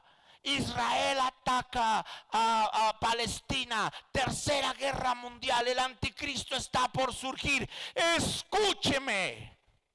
Yo respeto a Garilí, yo respeto a los evangelistas, pero no creo en el amarillismo cristiano. Sépase algo, que cuando el anticristo surja toda la iglesia lo sabrá, si es que no nos vamos antes. Y perdón, pero la iglesia está más llamada a conocer a Cristo que incluso estar preocupada por el anticristo. ¿Está aquí? Y eso pasa con los textos. Entonces mira, entonces cantidad de gente dice, si ve, los sinvergüenzas dañaron la Biblia. No. Sencillamente usaron el texto crítico, el texto receptus y dijeron, la palabra más acertada para el original es joven. Una joven concebirá, y es la palabra original del hebreo y del griego. No la cambiemos. Porque si ponemos virgen, ahí es donde entran, escúcheme, ahí es donde entran los judíos a decir que nosotros manipulamos la Torah. Porque mira, en un debate que vi de un erudito bíblico con un rabino, el rabino se fue cimbroneado sobre que Yeshua era el Mesías. Porque el rabino le dice, Isaías 53 no habla del Mashiach, habla de Israel, el siervo sufriente. Como enmudeció su voz, fue al trasquiladero, no lo tuvimos por hermoso, como herido de Dios y azotado, ¿cierto? Por sus llagas fuimos nosotros curados. Y lo coge el erudito, mira, eso es lo lindo de estudiar esto. Lo coge el erudito al rabino y le dice, listo, yo te respeto. Bueno, pregunta, ¿cuándo le arrancaron la barba a Israel? ¿Qué significa para ustedes la barba? Para nosotros la barba significa la unción. O sea que Israel ya no es ungido. No, sí, Israel es ungido. Entonces, espérame. Entonces el texto está grave. Porque si dice que le arrancaron la barba, que lo abofetearon, que lo tuvieron por herido de Dios y azotado, que como oveja enmudeció ante su trasquilador. Yo no veo que ustedes hayan enmudecido ante su trasquilador. Sí, con Hitler enmudecimos. Bueno, listo, está bien. Pero cuando les arrancaron la barba, ¿cuál es la llaga que ustedes tienen? Aquí no está hablando literalmente de una nación, está hablando de un hombre. Especifíqueme quién es ese hombre. Y el judío solo se le aguaron los ojos y dijo, tal vez puedo estar dudando que sea Yeshua. Ah, bueno. Entonces, tal vez los esenios tenían razón. Que el Mashiach tenía que ser el siervo sufriente. El rabino se fue así porque el erudito lo cogió y le hacía pregunta. Mira, llega el erudito. El rabino le dice al erudito, esa es una herejía. Nosotros no creemos, escúcheme, nosotros no creemos que el Mashiach venga por un espíritu que lo ponga en el vientre de una mujer. Y él le dice, ¿usted cree en milagros? ¿Israel vio milagros? Sí, pero es imposible. Bueno, ¿es imposible que una mujer de 90 años pueda concebir? Sí, claro, es imposible. ¿Y Sara concibió? Sí, claro, pero eso fue divinidad divina. Ah, bueno, si no era posible que una mujer de 90 años pudiera dar a luz un hijo, ¿por qué va a ser imposible que alguien que nunca ha tenido un hijo lo pueda tener sin tener intimidad con hombre? Si el milagro es el término de que Dios haga algo imposible para la ciencia. Lo dejó así. Porque Israel tiene un velo, ¿no? Recuerde que tienen un velo. Pero ahí es donde tenemos que entender que tampoco nosotros podemos llenarnos de un velo religioso y aferrarnos solo a un término cuando hay más que profundizar. Miren, las versiones de la Biblia son excelentes para comparación. Yo tengo un modelo. A mí me gusta PDT y Reina Valera y TLA. Me gusta TLA, PDT y Reina Valera porque son textos muy, muy analizados en la actualidad. Y obviamente no cambio mi Reina Valera. Pero yo no dejo de tener Biblias para comparar. Cuando salió el escándalo de que esto era una herejía, yo dije, bueno, vamos a mirar. Cuando voy a los originales, yo dije, no, lo que hicieron fue coger la unificación y trajeron la palabra más. Entonces, cuando usted lee las jóvenes, ahí, esta es otra. Y los cuervos alimentaron a Elías. Todo el mundo dice, cuervos, ave inmunda, ¿sí o no? Y piensan en los cuervos, los que se comen el maíz. Pero la palabra original para cuervos en el idioma hebreo y en el idioma arameo eran árabes. O sea que probablemente un ejército de comerciantes árabes iba todos los días y le decía a Elías, Elías, el Dios suyo nos habló de que le diéramos comida.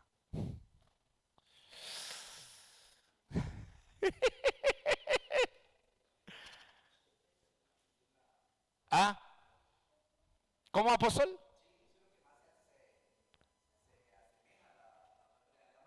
La realidad más grande. Aunque vuelvo y le digo, si yo predico, digo, déjeme imaginarme que sean aves. Pueden ser aves, sí. Pero la palabra que es traducida como cuervos en el original son los árabes. Probablemente en el desierto, los árabes, acuérdense que atravesaban el desierto para ir comprar y vender mercancía. Dios les hablaba y ellos pasaban y le decían, ¡hey! Aquí le manda su Dios. Y le mandaban su pedazo de chivo con su pedazo de carne, de pan. Pero ya Dios le dijo a los árabes, ya no me le lleven comida porque ya ese tiene que ir a buscar a Sarepta. ¿Sí ven? Pero nosotros pensamos muchas veces en nuestra realidad que voló la ave inmunda y le llevaba el pedacito de carne. O sea, imagínense, para llenar Elías tenía que mandarle 100 cuervos.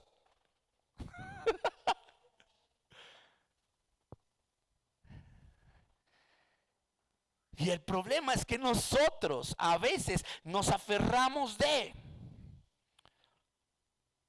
otra más. Esto los va a sacudir. Atención, noticia de última hora. Dun, dun, dun, dun, dun, dun, dun, dun. Noticiero profético 2024. Amados hermanos, ya está Elías en la tierra. El profeta David Ward, hereje, mentiroso, sinvergüenza, que porque ora y llueve y ora y para la lluvia.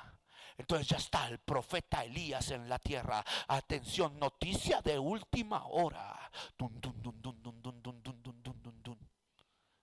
Y uno le pregunta a la iglesia, venga, ¿de dónde era Elías? Tisba. Ya miró en un mapa dónde queda la región de Tisba, al norte de Siria. O sea que Elías no era israelita, Dios levanta un profeta de otra nación para confrontar a los profetas de su propia nación que no quisieron salir a confrontar a Jezabel. Y cuando se espera a un Elías, se espera a un Elías que viene de la región árabe. Ese será un tema que miraremos después. Pero la gente dice, ¡ah! El último profeta, el falso profeta viene de allá de Roma. No, ¿usted cree que los judíos van a recibir? Espéreme, ¿usted cree que los judíos van a recibir como profeta a Benedicto XVI o a Juan Pablo II o a este papa que está? Si para él, escúchenme, usted les menciona el catolicismo y ellos escupen a la tierra como algo más inmundo. Respetan, pero usted hable con un ortodoxo y ellos escupen a la tierra y dicen herejes. Ellos esperan cumplimientos de su Torá. Y ahí es donde va a venir el engaño. Aleluya, hermano, póngalo en modo avión. Que no cantemos con Jesús Adrián Romero. ¿Está aquí conmigo? Entonces, por eso es tan importante saber esto de la historia. ¿Cuántos sabían esto? ¿Y cuántos decían, no, yo esa Biblia no la compro porque es que esa Biblia es del diablo? La Biblia está adulterada, a esa Biblia le quitaron, a esa Biblia le añadieron. Y la Biblia mía me dice, ay del que le quite y le ponga una coma a la escritura. Ey, ey, ey, ey. Ese es otro. Ay del que le quite y le ponga una coma a la escritura. Ojo aquí. ¿De qué escritura está hablando? Del mismo Apocalipsis. Muy bien, apóstol, del mismo libro de Apocalipsis. No está hablando.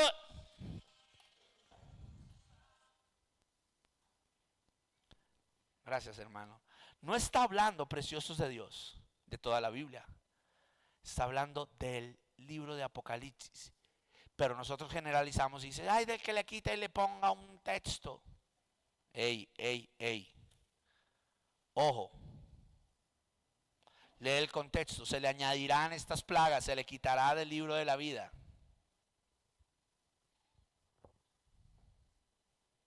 Otra más. Hoy les voy a mandar una perla brava. ¿Están listos? ¿Están listos? Una perla brava. Dice en la historia del libro de Mateo y de los evangelios que había un hombre que estaba en un estanque, que era inválido. Y él miraba y dice el texto, de vez en cuando descendía un ángel del cielo y tocaba las aguas. Y todo el que corría a las aguas era sano. Usted lee la palabra ángel en su traducción. Ángelos en el griego, ¿sí o no? Mensajero. Malajén en el hebreo. Pero usted va al original y usted se coge la cabeza y usted dice, ¿será que es que quisieron manipular? No, no quisieron manipular. Lo que pasa es que hay una palabra que en el griego se asemeja a los ángeles, pero también significa viento. Y el texto más antiguo y original dice, y de vez en cuando soplaba el viento sobre el agua. Y cuando se movía el agua, el que tocaba quedaba sano. O sea, que en la traducción hubo un error al poner un ángel, porque ahí se le daría adoración a los ángeles y atribución de que ellos tienen poder de ejecutar milagros. Pero en lo más antiguo es que el viento movía las aguas. ¿Quién es el viento? Y no significa que haya una herejía. Sencillamente en la época de los traductores, la palabra pneuma, pneumangelos, significaba el viento mensajero. Entonces, pues en la época no había como hubiese un diccionario más concreto para decir que era el viento como mensajero. Entonces ellos entendieron pneumangelos, que es el término original, pneumangelos, y creyeron que era el ángel que movía el viento. y lo tradujeron así.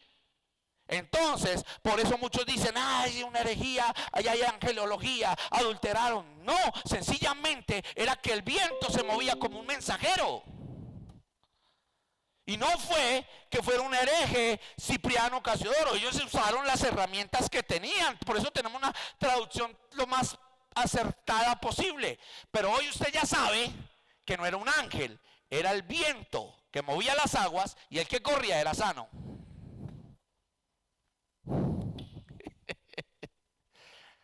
Lindo esto, ¿no? ¿Sí ve lo hermoso? Ay, pastor, y muchos atacan. No, ellos usaron herramientas. Y en palabras, hay palabras que son confusas, igual que Elohim. ¿Sabía eso? Elohim no significa Dios, significa dioses. Entonces, en el hebreo, en el libro de Génesis dice, y Elohim dijo, hágase la luz. Entonces, ahí es donde se muestra la Trinidad. Elohim significa una unión compuesta. O sea que probablemente estaba el Hijo, el Padre y el Espíritu en la creación o en la recreación. Y así pasa con muchos términos. Por eso es importante el texto crítico. Porque el texto crítico resume y el textus receptus ¿qué? Hace más especificaciones. ¿Listo? Seguimos, por favor. ¿Hemos aprendido? ¿Les ha gustado? Ok. Avanza, hijo. Ok. Entonces, ya hablamos. Encontró en el monte Sinaí, que se llama el Sinaítico. Ya vimos el texto vaticano. O el códex se le llama a las transcripciones escritas en libros, sea de papel, papiro, hojas o cuero. O sea que lo que se encontró en estos lugares, en estos Vaticanos, en el monte Sinaí, fueron ¿qué? Textos de cuero, hojas de papiro de cuero, por eso eran tan antiguos. Dicen que incluso las tuvieron que sacar muy suavemente para que no se partieran y usaron el carbono 14 para darse cuenta si eran originales. Y fueron completamente originales. ¿Listo? Las dos ventajas de estos, según los críticos, son estas. Ojo, las ventajas de estos códigos críticos es que estos están en griego puro. Puro, en el koiné original. No tiene ninguna alteración de nada. Estaban en el griego koiné original. Por eso los comparan con el Receptus. Y vino una revisión que más adelante se llamó Nestle Aland. Y nuestras Biblias tienen la revisión del Nestle Aland. Y ahorita les voy a hablar de eso. Segundo, son más antiguos que los de Erasmo. O sea, diga, estos textos son más antiguos que el Receptus. Por eso los usan tanto en las traducciones actuales. Porque son más antiguos que el Receptus. Yo soy de los que digo, ni para allá ni para acá. Si usted me lo pregunta a mí, yo cojo los dos y cuando predico aquí o cuando algo pasado, los equilibro, trato de mostrar las versiones y fluyo en revelación. Porque esta es otra. Aló, ¿sabía usted? Yo no sé si usted me crea. Yo hablo, voy a dar una opinión propia, por favor. Amén.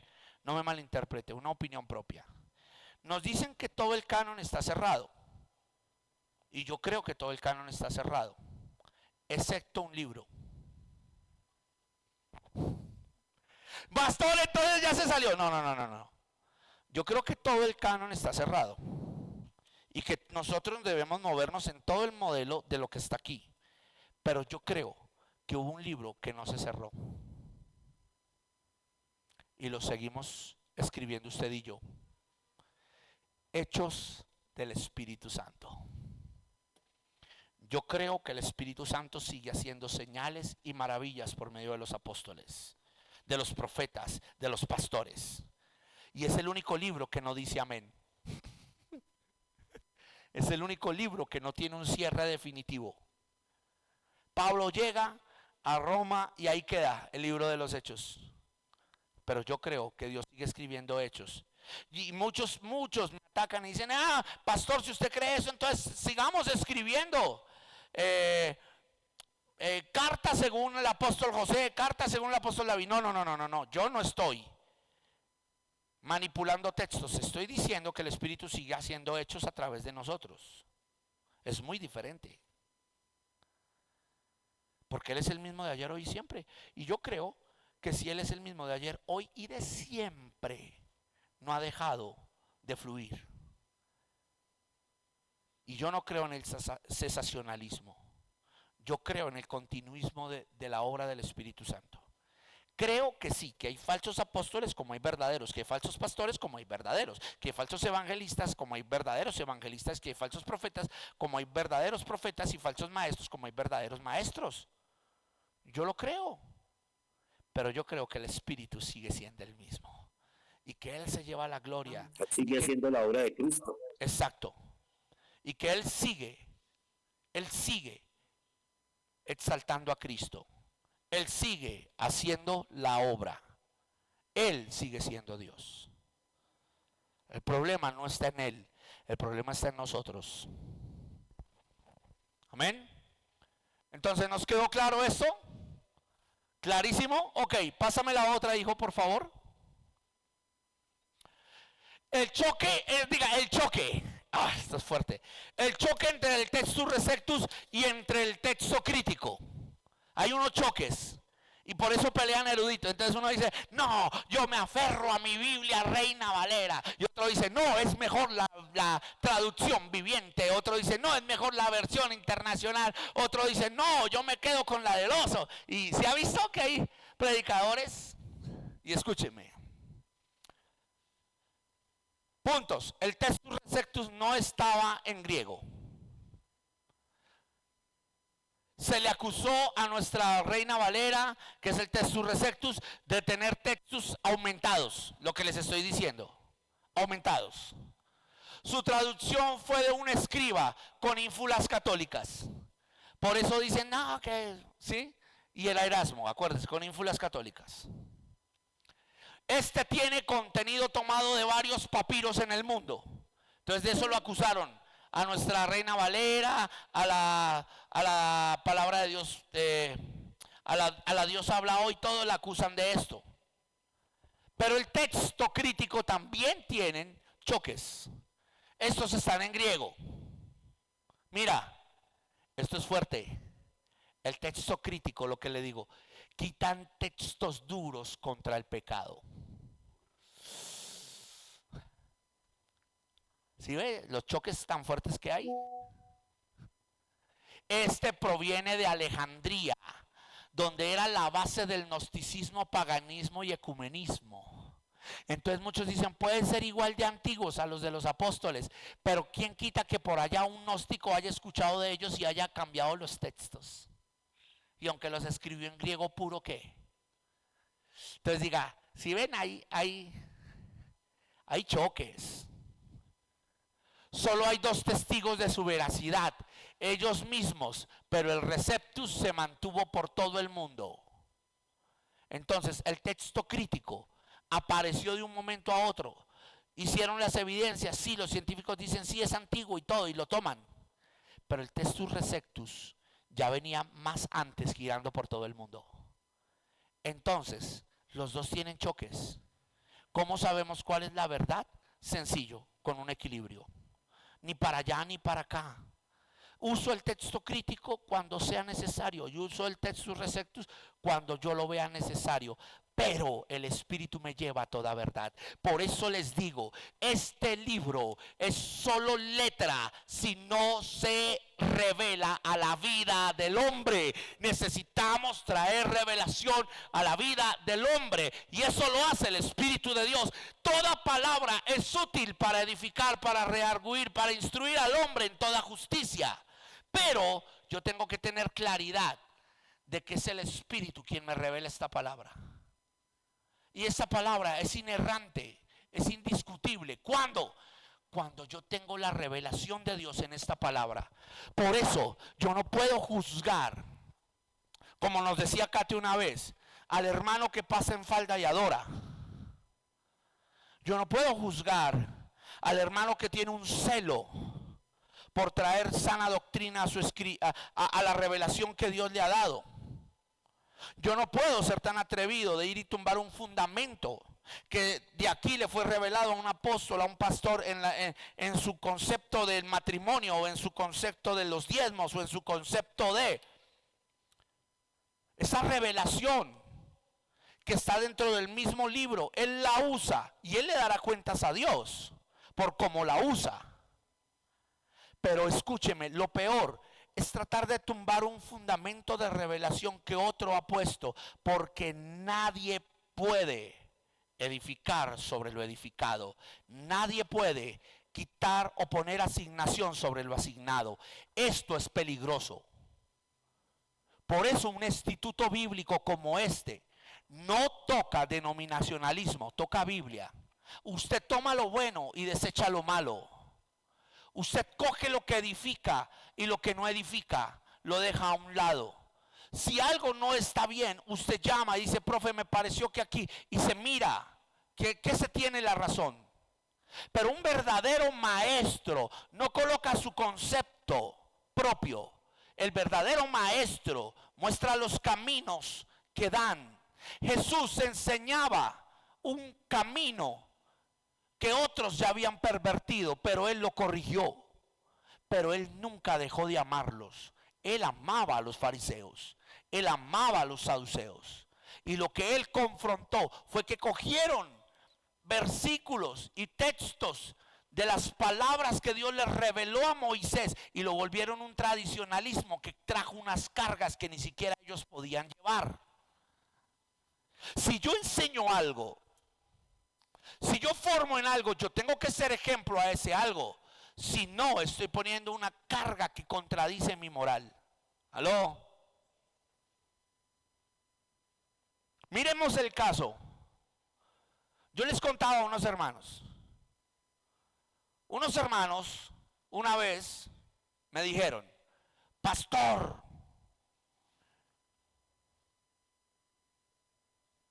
la mujer debe usar la falda, debe usar la falda larga. Yo, claro que sí, yo lo hago en mi iglesia. Aquí mis muchachos tienen ese decoro. Pastor, que la mujer se ponga pantalones del diablo. Bueno, está bien, tú lo tienes así. Pero un día puse una tarea a estos hermanos, empezando el instituto hace 13 años, les puse una tarea y les dije: bueno, hermanos, vamos a hablar de misionología. Y le dije a un hermano: usted me averigua el modelo de vivencia en Hawái y usted en Escocia.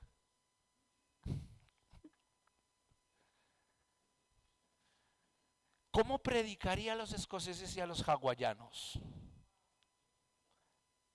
Cuando usted llega a las iglesias de Hawái y los pastores tienen que usar una falda llamada telelé, que es una falda de paja que va hasta aquí, o faja que va hasta aquí, y ellos tienen que predicar porque es una ley ancestral de sus presidentes. Y quien contradice esto contradice la misma constitución de Hawái. Y le dije yo a esos hermanos: ¿usted llevaría el mensaje de la palabra allá? Y si le dijeran: hermano, para predicar tiene que ponerse esa falda, ¿qué haría usted?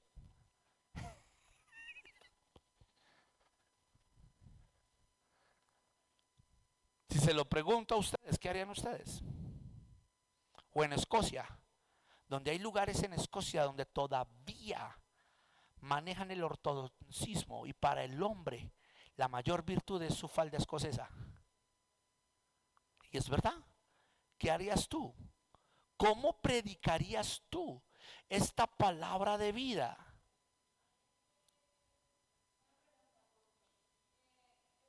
Me van a hacer una pregunta, tranquilos amados, porque no tengo un micrófono acá.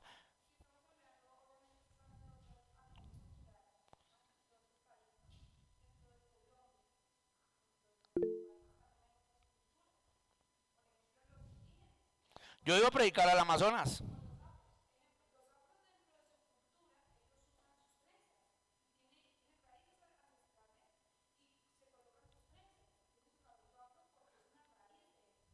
Exacto.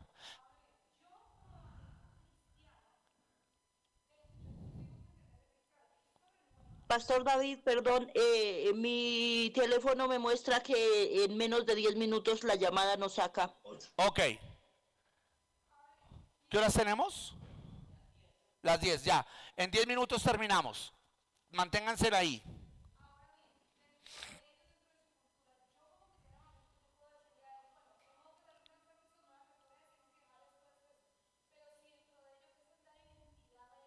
¿Cómo trabajo esa identidad? Ahí es donde entra lo que Pablo dice, que no entres atropellando la conciencia hasta que puedas enseñar la cultura del reino. Pablo decía, me he hecho gentil para los gentiles, judío para los judíos. Él muchas veces tenía que negarse a su propio concepto con tal de que la gente conociera a Cristo. Hermanos, yo estuve en el Amazonas hace unos años y tuve que entrar en ayuno, comer gupi, comer casabe, entrar y ver cómo ellas danzaban con sus senos al aire y dejar la mentalidad carnal por un momento para predicarles. Y pudimos abrir una de las primeras iglesias con los Waitoto hace más de casi 18 años. Y fue un choque fuertísimo, porque ellos andan allá con su taparrabo y normal. Y usted puede decir, Dios mío. Y ellos creen en las plantas y eso. Y llegar de una vez a decir, hermano, mira, ¿quiere reírse? A mí me dieron el yagé. Pastor, sí, a mí me dieron el yagé. ¿Y por qué le dieron el yagé? Porque el sumo sacerdote de ellos me dijo, si usted soporta el yagé, yo le creo a su Dios. Y hay áreas donde este libro no va a ser recibido si tú no vas con poder en el Espíritu. Yo le dije, bueno, y le pasan a uno la coquita y nada, lo que me dio fue una soltura tremenda. Y desde ahí pude volver a entrar a predicar. No me pasó nada. Y el hombre dijo, usted es hombre de alma limpia. Yo le dije, no soy hombre de alma limpia. Habita en mí el limpio, sobre todo limpio. Y desde ahí pudimos predicar. Hasta el día de hoy en el Amazonas hay una iglesia cristiana. Ahí que abrimos ese grupo de misioneros. Pero otros se tomaban el yagé y parecían endemoniados. Y les tocó devolverse. No, yo no aguanto esto. Por lo mismo. Porque a veces tenemos conceptos aferrados que no son malos, pero tienen que ser sacudidos por la doctrina del reino. Escúcheme. Si usted llegara a un lugar donde solo comen morcilla y se la ponen en el plato y le dicen, y usted dice, no, es que mi Biblia dice que está prohibido comer morcilla. Ah, bueno, pero es que aquí para que me prediquen tienen que comer morcilla. ¿Usted qué haría?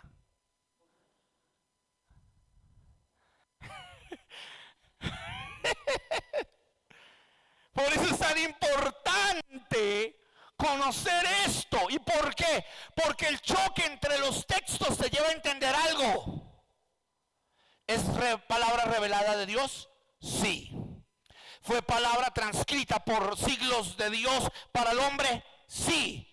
Pero solo se hace vida por el autor de ella.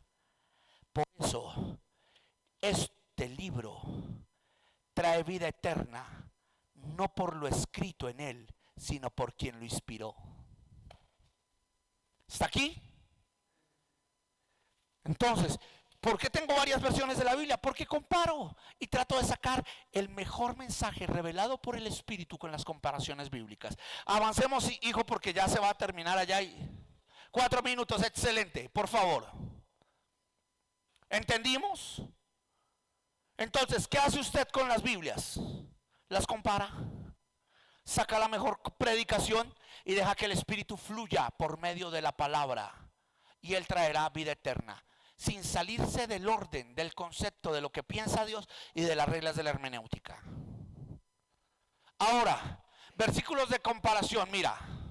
Reina Valera, Mateo 18:11, Marcos 7:8, Lucas 4:4, Juan 6:47, Juan 6:69, Hechos 9, entre otras. Nueva versión internacional, lo omitió y lo quitó, Mateo 18:11. ¿Por qué lo omitió y lo quitó? Porque lo resumió. Marcos 7:8, omite los ritos de purificación. Quita la parte de toda la palabra. Quita la creencia en sí de Cristo. Esto es peligroso. Por eso le digo, usted tiene que comparar. Quita la creencia, omite la confesión de Pedro sobre el Cristo Hijo Dios en el libro de Juan. Quita la confesión del etíope sobre Jesús como el Hijo de Dios, entre otras. Eso lo tiene el texto crítico. Por eso el texto crítico yo lo uso como comparación, no lo uso como una evidencia tangible. ¿Me estoy haciendo entender?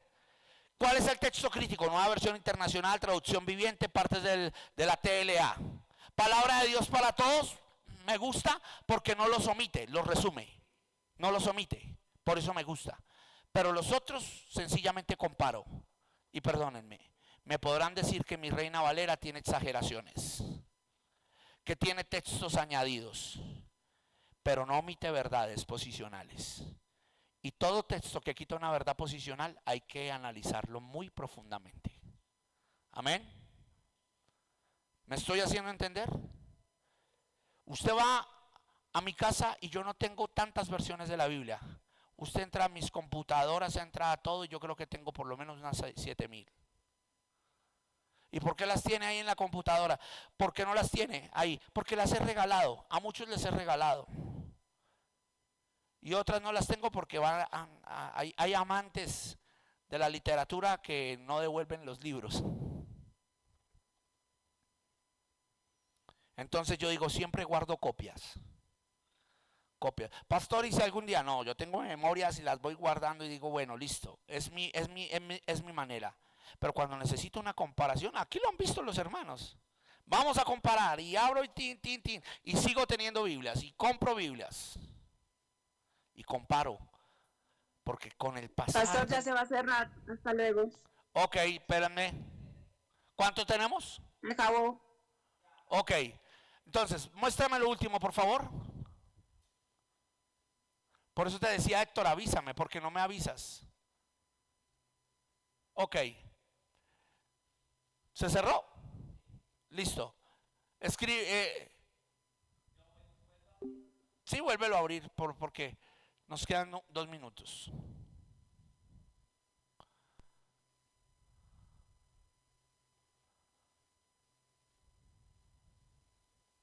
Escríbeles en el grupo si quieren ingresar para mirar los últimos 5 minutos de la clase.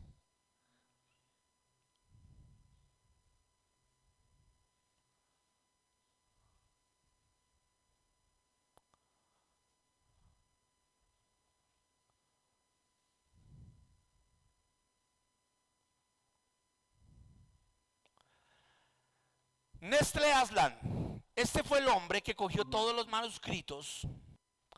Tómelo y más bien enviamos las diapositivas, pero usted guárdelas y mira.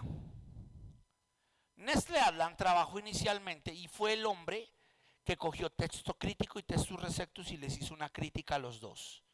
Y miró verdades absolutas de uno y verdades absolutas del otro y trajo la purificación de los textos y fue quien revisó los dos.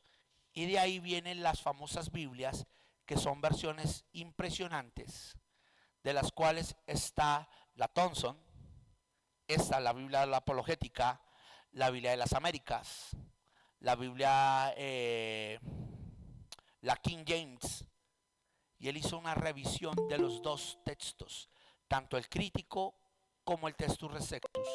Hizo una revisión y sacó las mejores verdades posicionales y las trajo en lo que usted y yo conocemos hoy como las Biblias de revisión de la Reina Valera.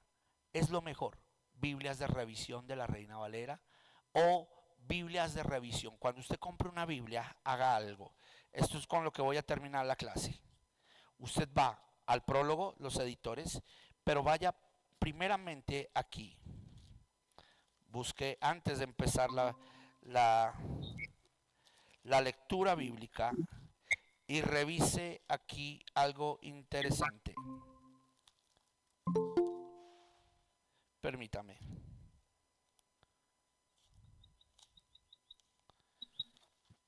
Aquí.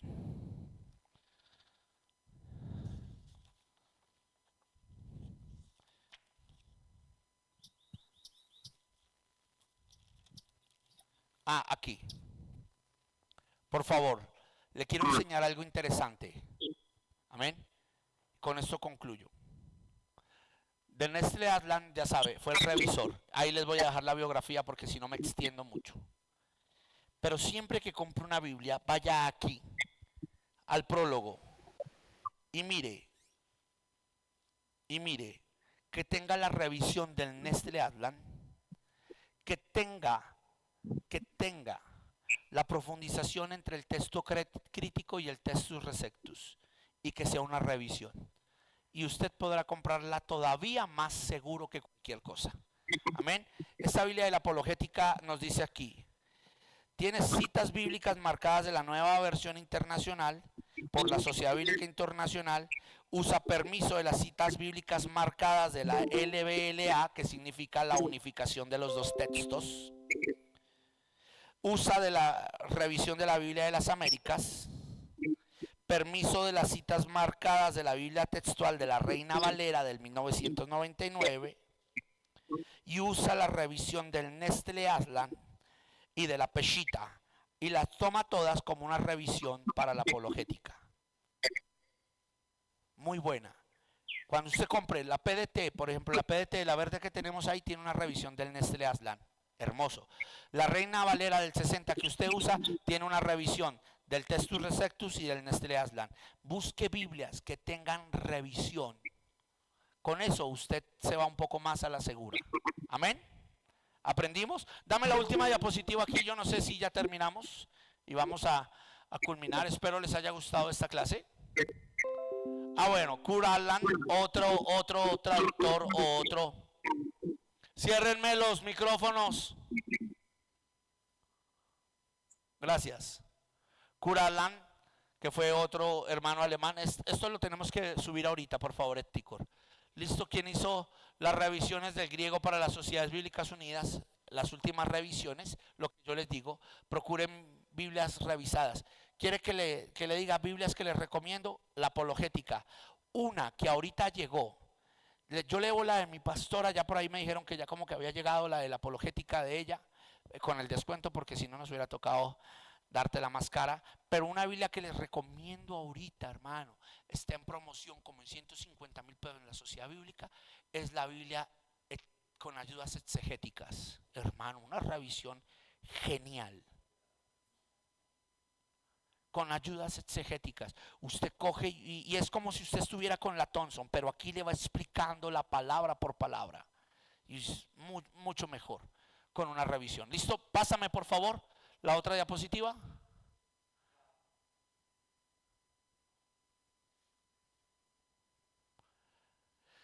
Entonces, volvemos aquí. Historia de la Biblia, Reina Valera, la Biblia del Cántaro y del Oso, muy buena si usted la puede comprar. Casiodoro y Cipriano, que son nuestras Biblias que tenemos. ¿Listo? ¿Hay otra más? ¿Falta otra? ¿Y cómo murió cada uno de los 12 apóstoles? No, ese es otro tema. ¿Listo? Eso ya va en los mártires. Sí, eso es de los mártires de la iglesia, pero eso ya no tiene que ver con bibliología. Amén. Eso tiene que ver con mártires de la iglesia. ¿Aprendimos? ¿Les pareció interesante? Bueno, a los hermanos que se conectaron o que se salieron, ya quedaron saliditos.